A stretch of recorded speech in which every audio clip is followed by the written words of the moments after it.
সবাইকে জানাচ্ছি মিষ্টি সকালের মিষ্টি শুভেচ্ছা। সবাই কেমন আছো? আশা করছি সবাই ভীষণ ভালো আছো। আমি আমার ফ্যামিলির সবাই খুব ভালো আছি। আমি পাপিয়া চলে আসলাম তোমাদের সামনে মিষ্টি একটা নতুন সকালে মিষ্টি একটা ব্লগ ভিডিও নিয়ে। তো আমার মিষ্টি বন্ধুদের সকলকে অনেক অনেক ভালোবাসা জানিয়ে আমি আমার নতুন একটা ব্লগ স্টার্ট করে দিলাম।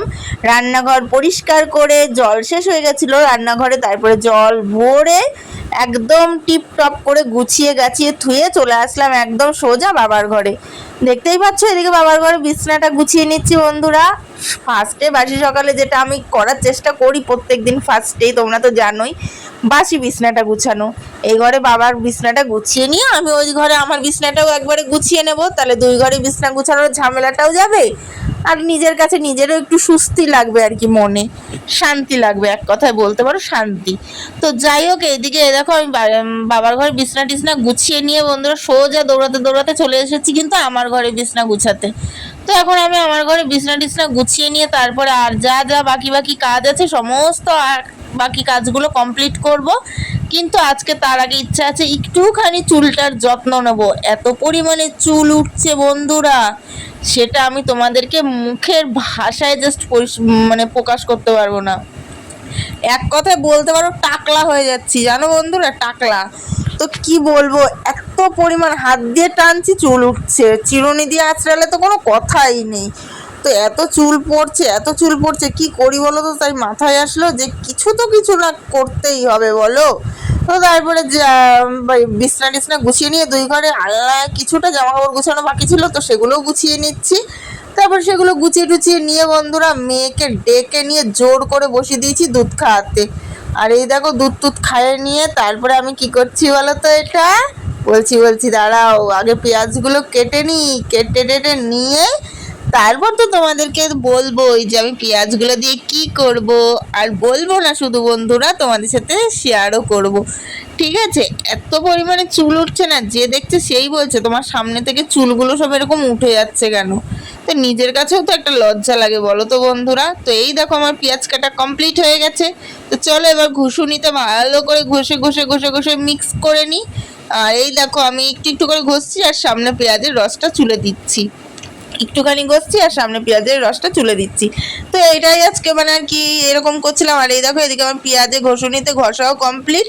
আর এইখানে বসে পড়েছি চুলটাকে দুভাগ করে নিয়ে বেশ করে তেলের মতন একেবারে রসটা দিয়ে দিচ্ছি বন্ধুরা, পেঁয়াজের রসটা। শুনেছি পেঁয়াজের রসে নাকি খুব চুল হয়, তো জানি না, আগে কিন্তু আমার মাথায় খুব চুল ছিল জানো তো বন্ধুরা। এই দেখো দেখো মাঝখানটা তোমরা দেখলেই বুঝতে পারবে যে কি পরিমাণে আমার চুল উঠে টাকলা হয়ে গেছি আমি। তো যাই হোক, এইখানে এত পরিমাণে চুল উঠছে সেটা মুখে বলার ভাষা না, তাই মাথায় আসলো পেঁয়াজের রস দেওয়ার কথা, তো সেটাই আমি দেওয়া শুরু করে দিয়েছি। কিন্তু হ্যাঁ, এদিকে পেঁয়াজের রস দিতে গিয়ে আমার কিন্তু আমার চোখের জলে নাকের জলে হয়ে গেছিলাম বন্ধুরা। পেঁয়াজের রস মাথায় দেওয়া কমপ্লিট, কিন্তু দিতে গিয়ে আমার চোখ মুখ ঠান্ডা লেগে একদম বিতিকিচ্ছিরি অবস্থা হয়ে গেছে। চলো এবার এটা মাথায় শুকাবো, ভালো করে শুকাক। আমার এখনো ঘর মোছা হয়নি বুঝছো বন্ধুরা, এই করতে গিয়ে আমার আজকে এখনো ঘর মোছা হয়নি। এখন কটা বাজে বলো তো? এখন 9:10 বেজে গেছে। এখন আর ক্যামেরাটা অন করবো না, ঘর মুছতে মুছতে যদি ক্যামেরা অন করি আরও অনেক প্রচুর লেট হয়ে যাবে, রান্না বসাবো এখনো। চলো ঝটপট করে ক্যামেরাটা অন না করি আমি ঘরটা মুছে নিই, জামাকাপড়গুলো কাচবো। জামাকাপড় কাচা হয়নি আজকে আমার, এখন আমার মাথা খারাপ হয়ে যাচ্ছে কোনটাই করবো, রান্না বসাবো না জামাকাপড় কাচবো না ঘর মুছবো। যাই হোক চলো ঝটপট করে নিই, ক্যামেরা অন করছি না, একবার রান্না করতে বসে তারপরে আসছি, সাথে থাকো। আবার সমস্ত কাজ বাজ শেষ পর্যন্ত করে বন্ধুরা বসতে পেরেছি উনুনের সামনে। এখন বাজে 11টা, ভাত ফুটছে এদিকে। আর আজকে যেহেতু শনিবার নিরামিষ করবো, মূলো দিয়ে আলু দিয়ে বেগুন দিয়ে পটল দিয়ে একটা তরকারি করবো আর মুগের ডাল, ব্যাস। আর রাত্রেবেলা আজকে রুটি করবো, যেহেতু নিরামিষ রাত্রেবেলা 2-3 বার করে কেউ খাবে না। তো এই দেখো ভাত ফুটছে কেন, ভাতটা হয়েও এসেছে প্রায়, এবার নামাবো। চলো ভাতটা নামিয়ে নি বন্ধুরা। আর এইদিকে আমার বন্ধুরা ডালটাও মোটামুটি সেদ্ধ হয়ে গেছে তোমাদের সাথে গল্প করতে করতে। তো এই দেখো এবার আমি ডালটা মশলার সাথে মশলাটা ভেজে নিয়ে এবার মুগের ডালটা দিয়ে দিচ্ছি। যেহেতু শনিবার তার জন্য মুগের ডাল করব আর রান্না করব এই যে বেগুন আলু মূলো দিয়ে একটা তরকারি। তো এইদিকে এই দেখো আমার রান্না বান্না সমস্ত কিছু একদম কমপ্লিট করে একদম লাস্ট পজিশনে তখন ধরেছি ক্যামেরা। তো কি বলবো, আজকে প্রচুর পরিমাণে ব্যস্ত ছিলাম বন্ধুরা, খুবই ব্যস্ত ছিলাম বলতে পারো। তো এইদিকে আমি ভাতটাও বেড়ে নিচ্ছি, কেননা সকালবেলা যেহেতু এখনো মামের কাউরিরই ভাত খাওয়া হয়নি। যতই কাজের ব্যস্ততা থাক কিন্তু পেট তো আর সেই কথা শুনবে না বলো বন্ধুরা। তার জন্য মামের এক মুঠ ভাত বেড়ে নিয়ে এবার মামের পেটটা ভরে খেয়ে নি। চলো সমস্ত কিছু কমপ্লিট করে বন্ধুরা বসে পড়েছি ভাতের থালা নিয়ে সকালবেলায়। দেখো এই যে আজ বললাম তো নিরামিষ করবো শনিবার যেহেতু। আজ রান্না হয়েছে মূলো দিয়ে, আলু দিয়ে, বেগুন দিয়ে তরকারি, তোমাদেরকে তো দেখালামই, আর মুগের ডাল। আর ওর বাবাকে ফোন করে, বরমাসিকে ফোন করে ওর মেয়ে বললো যে ইয়ে নিয়ে আসতে, কী বলে, আলু চিপস নিয়ে আসতে বললো। এই দিয়ে হয়ে যাবে দুপুরটা। আর রাত্রেবেলা রুটি তরকারি করবো, ব্যাস। আমার চুলটাও শুকিয়ে গেছে রান্না করতে করতে, এবার স্নান ধান করতে যাবো, খেয়ে দিয়ে নিয়ে। চলো সাথে থাকো, খেয়ে নিই, খুব খিদা পেয়ে গেছে। ধান করে ঘরে আসলাম বন্ধুরা, আর ঘরে এসে দেখছি কারেন্ট নেই। কীরকম লাগে তাহলে বলো? আর এমনি যা গরম পড়েছে আজকে, ভীষণ গরম পড়েছে, ভীষণ গরম পড়েছে। মানে আমি এরকম দুয়ার থেকে ঢুকছি আর কারেন্টটাও চলে গেল। ভালো লাগছে না। কখন আসবে কারেন্ট? চুল পুরো ভিজা, শ্যাম্পু করেছি, চুল পুরো ভিজা। চুল না শুকলে এত বিস্তৃতি গন্ধ হয় চুলে, সে বলার বাইরে না। তার মধ্যে পেঁয়াজ দিয়েছি, যদিও একটু হালকা করে গন্ধ তেল দিয়ে দিয়েছি, শ্যাম্পু করেছি, তবু একটা পেঁয়াজের ব্যবসা গন্ধ না, কেমন লাগে। প্রচুর গরম লাগছে বন্ধুরা, একটু পরে আসছি, সাথে থাকো। বন্ধুরা অনেক কষ্টে নিজের জীবনটাকে ফিরে পাইছি। বাবা কারেন্টটা আসলো, কী যে স্বস্তি হচ্ছে বন্ধুরা, তোমাদেরকে বলে বোঝাতে পারবো না। এখন 3:30 বাজে, আমি এখন ভাত খাবো না। এখন আমি একটা টানা লম্বা ঘুম দেবো, 4টে সাড়ে 4টে পর্যন্ত। ঘুম থেকে উঠে নিয়ে তারপরে খাবো।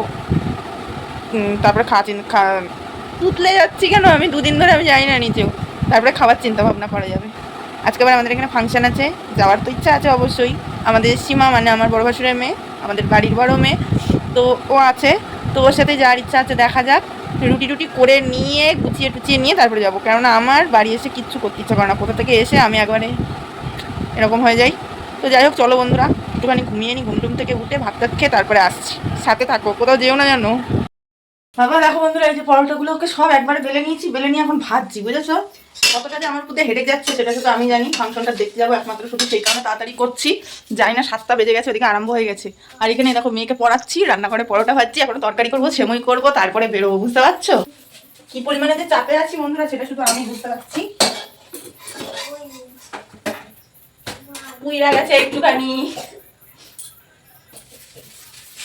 যেতে হবে। বছরে একবার, এমনি আমাদের গ্রামে সেরকম একটা কোনো অনুষ্ঠান হয় না, বুঝেছো? তার মধ্যে একবার বছরে একটা ফাংশন হয়, তাও যদি না যায় গ্রামের ফাংশনে, মনটা কেমন হয় না বলো তো? তাড়াতাড়ি করছি এর জন্য। ছিমুই করবো, এখন আলু কুটবো, আলুর তরকারি করবো, রেডি হবো, খাবো, মেয়েকে খাবো, তারপরে যাবো। কখন যাবো জানি না, খুব তাড়াতাড়ি করছি। চলো সাথে থাকো, গিয়ে তো তোমাদের সাথে শেয়ার করবোই। বাবা বন্ধুরা জাস্ট মনে হচ্ছে যেন ঝড় উঠে যাচ্ছে, ঝড় উঠে যাচ্ছে। একদিকে রান্না করছে, একদিকে এই দেখো রেডি হয়ে গেছি। মোটামুটি শাড়িটা জাস্ট পরা হচ্ছে, এমনি অন্য কিছু রেডি হয়নি। এবার মেয়েকে রেডি করবো, মেয়েকে পড়ানো কমপ্লিট হয়ে গেছে। পড়াতে মানে রান্না করছি, মেয়েকে পড়াচ্ছি, রেডি হচ্ছি, আমি মেয়েকে রেডি করাচ্ছি। মানে একটা ঝড় বয়ে যাচ্ছে, জাস্ট ঝড়। চলো মেয়েকে রেডি করে নিই, রেডি করে একবার বেরোনোর সময় তারপর তোমাদের সামনে আসছি। এখন আর আসার সময় নেই বন্ধুরা। এখন যদি ক্যামেরা অন করে বারবার তোমাদের সামনে আসতে যাই, তাহলে আমি আর ফাংশন দেখতে পাবো না, একদম লাস্টে যেতে হবে। চলো সাথে থাকো, রেডি হয়ে একদম তারপরে আসছি, ঠিক আছে মামে? তো এই যে আমার ফুল ফাইনাল লুক বন্ধুরা। মেয়ে আগে রেডি হয়ে বেরিয়ে গেছে, চলো তাড়াতাড়ি যাই, দেরি হয়ে গেল প্রচুর। ফাংশন এখানে গিয়ে তারপরে দেখাচ্ছি। ফুল ফাইনালি বেরিয়ে পড়েছি বন্ধুরা। এই দেখো রাস্তায় যাচ্ছি এবার হেঁটে হেঁটে ফাংশনের সামনে। এই যে এদিকে মামে আর এদিকে সামনে সীমা যাচ্ছে। আর এই দেখো তোমাদেরকে বলতে না বলতে পৌঁছেও গেছি ফাংশনে। আর এখানে ফাংশন কিন্তু স্টার্ট হয়ে গেছে। চলো তোমাদের একটুখানি হালকা পাতলা করে গান শুনিয়ে দিই। যতই হোক আমি একা গান শুনবো, তোমরা শুনবে না সেটা তো হয় না, তাই না বন্ধুরা? আমি যখন আছি আমার সাথে সাথে তোমরাও ঠিক আছো। তো আমি এই দেখো ফাংশনে গান শুনছি, তো আমার সাথে সাথে তোমাদেরও তো নিশ্চয়ই একটুখানি হলেও শোনাতে হবে, তাই না? যদিও বা ভালোভাবে ক্লিয়ারভাবে শোনাতে পারছি না, যতটুকু শোনাচ্ছি ততটুকু।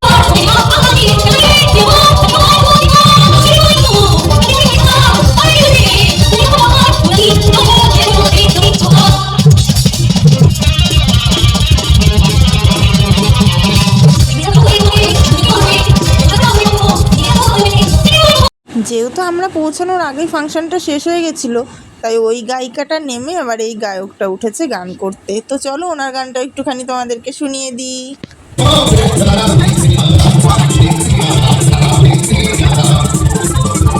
যেহেতু পুচকেটাকে আনেনি, মানে সীমার ছেলেকে আনেনি, তাই তাড়াতাড়ি বাড়ি চলে যাচ্ছি, একটুখানি ফুচকা খেয়ে নিয়ে বাড়ি চলে যাবো। চলে এসেছি বাড়িতে ফাংশন শেষ করে। এই যে রাস্তায় বাড়ির সামনে দাঁড়িয়ে রয়েছি। এই দেখো আমাদের বাড়ির বড় মেয়ে, ও কিন্তু লজ্জা পায়। সে আমাদের তিশামণি যেমন ক্যামেরার সামনে আসতে লজ্জা পায়, তো আসলে শুধু মুখ লুকাবে, এও ঠিক সেই একই ধাতের, ঠিক আছে? আর আমার মেয়েটা, তাও আমি ক্যামেরা অন করে করে করে করে অভ্যাস করিয়েছি।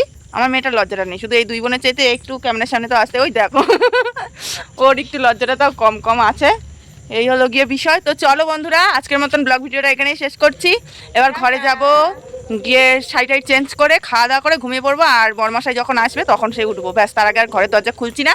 তো চলো আজকের মতো টাটা, বাই বাই। দেখা হবে নতুন একটা মিষ্টি ব্লগের সঙ্গে। ততক্ষণ ভালো থেকো, সুস্থ থেকো, আর সদা সর্বদা হ্যাপি, বলো বলো, সদা সর্বদা হ্যাপি ডিবি ফ্যামিলির সাথে যুক্ত থেকো। তো চলো tata, bye bye, good night.